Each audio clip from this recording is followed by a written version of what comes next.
യേശു ആദ്യമായി സംസാരിച്ചു തുടങ്ങിയ കാര്യം എന്താണെന്നറിയാവോ?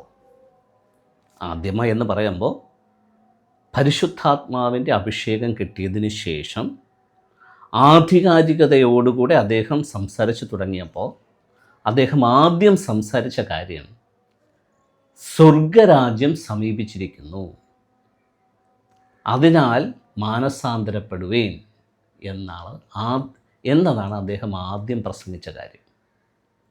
അപ്പോൾ സ്വർഗരാജ്യത്തെക്കുറിച്ചാണ് യേശുവിൻ്റെ പഠിപ്പിക്കലുകളെല്ലാം. അതായിരുന്നു കോറായിട്ടുള്ള വിഷയം. ആ ദൈവരാജ്യം എന്ന് പറയുന്ന, അല്ലെങ്കിൽ സ്വർഗരാജ്യം, ഇത് രണ്ടും ഒന്നാണ് കേട്ടോ. സ്വർഗരാജ്യം എന്ന് പറയുന്നതും ദൈവരാജ്യം എന്ന് പറയുന്നതും ഒന്ന് തന്നെയാണ്. ചില സുവിശേഷകന്മാർ സ്വർഗരാജ്യമെന്നും മറ്റ് ചില സുവിശേഷകന്മാർ ദൈവരാജ്യമെന്നും പറഞ്ഞിരിക്കുന്നതേ ഉള്ളൂ. സോ ഈ സ്വർഗരാജ്യം അല്ലെങ്കിൽ ദൈവരാജ്യം എന്ന് പറയുന്നത് ഈ ഭൂമി വിട്ട് മറ്റേതൊരു മണ്ഡലത്തെക്കുറിച്ചിട്ടല്ല യേശു പഠിപ്പിച്ചത്.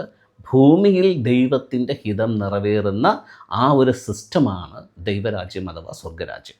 അത് തന്നെയാണ് പ്രാർത്ഥിക്കുമ്പോൾ ജീസസും പഠിപ്പിച്ചത്. സ്വർഗസ്ഥനായ ഞങ്ങളുടെ പിതാവേ, എന്താ അടുത്ത് പറയുന്നത്? തിരുവിഷ്ടം സ്വർഗത്തെ പോലെ ഭൂമിയിലും ആകണമേ.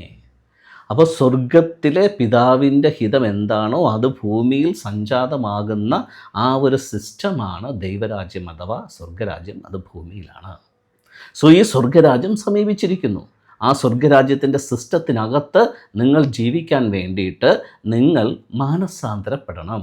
എന്താണ് ഈ മാനസാന്തരം? ഈ മാനസാന്തരം ആദ്യം പ്രസംഗിച്ചത് യേശുവല്ല, യോഹന്നാൻ സ്നാപകനാണ്. അപ്പോൾ യോഹന്നാൻ സ്നാപകൻ്റെയും ജീസസിൻ്റെയും മാനസാന്തരം എന്ന് പറയുന്ന സബ്ജക്റ്റിനകത്തുള്ള ഏറ്റവും കാതലായ ഭാഗമെന്ന് പറയുന്നത്, അന്ന് ഇസ്രായേൽ ജനങ്ങൾ, യഹൂദ ജനങ്ങൾ വിശ്വസിച്ചു കൊണ്ടിരുന്ന ദൈവം അവർക്ക് നൽകി എന്നുള്ള രീതിയിൽ പുരോഹിതന്മാർ അവരെ പറ്റിച്ചു കൊണ്ടിരുന്ന അന്നത്തെ യഹൂദ മതവ്യവസ്ഥയിൽ നിന്ന്, ദേവാലയത്തിൽ നിന്ന്, യാഗങ്ങളിൽ നിന്ന്, പൗരോഹിത്യത്തിൽ നിന്ന് മാനസാന്തരപ്പെട്ട് മനം തിരിഞ്ഞ് ദൈവം ആഗ്രഹിക്കുന്ന ദൈവരാജ്യത്തിൻ്റെ സിസ്റ്റത്തിനകത്തേക്ക് വായോ, അത് സമീപിച്ചിരിക്കുന്നു എന്നുള്ളതായിരുന്നു ജീസസിൻ്റെ ആദ്യത്തെ പ്രസംഗം. ബൈബിൾ ഉടനീളം നോക്കിയാൽ, പുതിയ നിയമത്തിൽ യേശുവിൻ്റെ പ്രസംഗങ്ങൾ ഉടനീളം നോക്കിക്കഴിഞ്ഞാൽ, യേശു എപ്പോഴൊക്കെ ദേവാലയത്തിൽ പോയി സംസാരിച്ചിട്ടുണ്ടോ, ആ ദേവാലയത്തിൽ പോയി തിരുവെഴുത്തുകൾ നിവർത്തി എന്തൊക്കെ സംസാരിച്ചിട്ടുണ്ടോ, അപ്പോഴെല്ലാം തിരുവെഴുത്തുകളെക്കുറിച്ച് സംസാരിക്കാനല്ല അത് തുറന്നത്, മറിച്ച് തിരുവെഴുത്തുകളിൽ തന്നെക്കുറിച്ച് എഴുതിയിരിക്കുന്ന കാര്യത്തെ സംസാരിക്കാൻ വേണ്ടിയായിരുന്നു. സോ ഞാനെന്ന് പറയുന്ന വ്യക്തി നിങ്ങൾ കാത്തിരിക്കുന്ന ആ മശിഹയാണ്.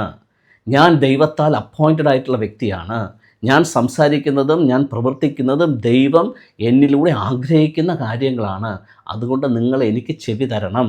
പുരോഹിതന്മാരെയോ മതവക്താക്കളെയോ മതത്തിൻ്റെ സ്കോളേഴ്സിനെ അല്ല നിങ്ങളിനി കേൾക്കേണ്ടത്, എന്നെയാണ് നിങ്ങളിനി കേൾക്കേണ്ടത് എന്നുള്ള ആ കാര്യത്തെ എസ്റ്റാബ്ലിഷ് ചെയ്യാൻ വേണ്ടിയിട്ടാണ് തിരുവെഴുത്തുകൾ നിവർത്തി ജീസസ് ദേവാലയത്തിൽ സംസാരിച്ചത്.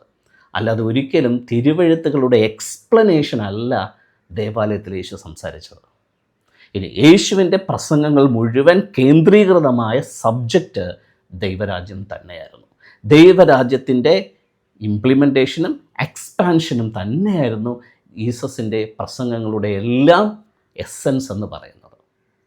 ജീസസിൻ്റെ ഡിസൈപ്പിൾഷിപ്പിൽ നിൽക്കുന്ന വ്യക്തികളെയും ജീസസ് പഠിപ്പിച്ചത് ഈ ദൈവരാജ്യത്തിൻ്റെ പ്രിൻസിപ്പിൾസും ദൈവരാജ്യത്തിൻ്റെ കൾച്ചറുമാണ്. സോ ഇന്ന് ഞാനും സംസാരിക്കുന്നത് ദൈവം എന്നെ അപ്പോയിൻ്റ് ചെയ്ത ഇതേ ദൈവരാജ്യത്തിൻ്റെ എക്സ്പാൻഷനും ഇന്നത്തെ ക്രിസ്തീയ മതത്തിൻ്റെ തകർച്ചയെക്കുറിച്ചുമാണ്. അന്ന് ജീസസ് സംസാരിച്ചതും ഇത് രണ്ട് തന്നെയായിരുന്നു. യഹൂദ മതത്തിൻ്റെ തകർച്ചയും ദൈവരാജ്യത്തിൻ്റെ എക്സ്പാൻഷനും. ഇന്നും ദൈവം ആഗ്രഹിക്കുന്നത് ഇന്നത്തെ ഫേക്ക് മതമായ ക്രിസ്തീയ മതത്തിൻ്റെ തകർച്ചയും ദൈവരാജ്യത്തിൻ്റെ എക്സ്പാൻഷനുമാണ്. സോ എൻ്റെ ഇന്നത്തെ സംസാരവും പ്രവർത്തനങ്ങളും എൻ്റെ മിഷനുമെല്ലാം എന്താണോ പിതാവാം ദൈവം യേശുക്രിസ്തുവിലൂടെ ആഗ്രഹിച്ചത് അതേ കാര്യം ഈ കാലഘട്ടത്തിൽ നിറവേറണം എന്നുള്ളത് തന്നെയാണ്. എന്താണത്? മനുഷ്യൻ തട്ടിക്കൂട്ടിയ ഫേക്കായിട്ടുള്ള മതങ്ങളുടെ തകർച്ചയും ദൈവം ആഗ്രഹിക്കുന്ന ദൈവരാജ്യത്തിൻ്റെ എക്സ്പാൻഷനും. സോ ദൈവരാജ്യം എന്ന് പറയുന്ന ആ കൺസെപ്റ്റ് നമുക്കിനി വരുന്ന ദിവസങ്ങളിൽ കുറച്ചുകൂടി ആഴത്തിൽ പഠിക്കേണ്ടതുണ്ട്. തീർച്ചയായിട്ടും താല്പര്യമുള്ളവർക്ക് എൻ്റെ വീഡിയോസ് ഫോളോ ചെയ്യാം, അതിനെക്കുറിച്ച് കൂടുതൽ മനസ്സിലാക്കാം. Thank you.